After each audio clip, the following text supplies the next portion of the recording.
तो चलिए जानते हैं बल किसे कहते हैं, ठीक ना। आज का हमारा टॉपिक है बल किसे कहते हैं, व्हाट इज फोर्स, ठीक ना। वह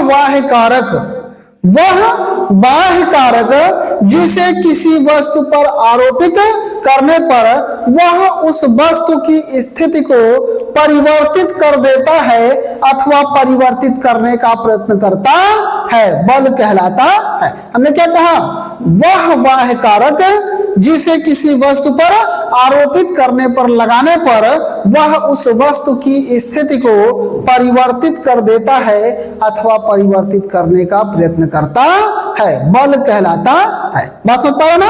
अब देखिए, अब प्रैक्टिकली समझाते हैं। जैसे हम देखिए हाथ से, कुछ लोग कहते हैं सर जी ये हाथ से इसको हम ढकेल रहे हैं, गिरा नहीं, तो बल कहाँ हुआ, बल तो लग ही नहीं रहा है, यानी हम कुछ कार्य किए ही नहीं।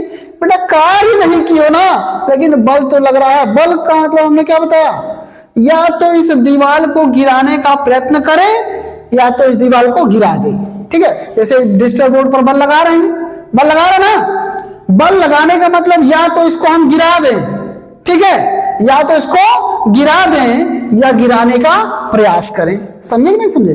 तो बल क्या है, दो प्रकार का, अभी आगे चल के होगा भी ना। बल कितने प्रकार का, दो प्रकार का। तो बल का मतलब ये नहीं है कि उसकी स्थिति में परिवर्तन कर ही दे, बस स्थिति परिवर्तित करने का प्रयत्न करे ना। बल एक ऐसा बाह्य कारक है जिसे किसी वस्तु पर लगाया जाता है तो वह उस वस्तु की स्थिति को या तो परिवर्तित कर देता है या परिवर्तित करने का प्रयत्न करता है। क्या कहलाता है, बल कहलाता है। समझ गए कि समझ गए, कोई दिक्कत है। अच्छा, तो सीधी सी बात है। अब भाई हमारा बोर्ड है तो हमको थोड़ा सा इसका दर्द होगा ही होगा ना। तो हम इस पे अगर बल लगाएंगे ना, तो क्या करेंगे, सोच समझ के लगाएंगे ताकि इसकी स्थिति परिवर्तित हो या ना हो ना। अरे भाई हमको मारना है इस पे, तो हम भाई सोच समझ के मारेंगे कि इतना ज्यादा पैसा लगाए हैं, ऐसा ना मार दे फूट फाट जाए ना, तो उसके बाद स्थिति परिवर्तित हो गई। अरे भाई सीधी सी बात, आप इसको चाहे तो तोड़ फोड़ गिरा सकते ना।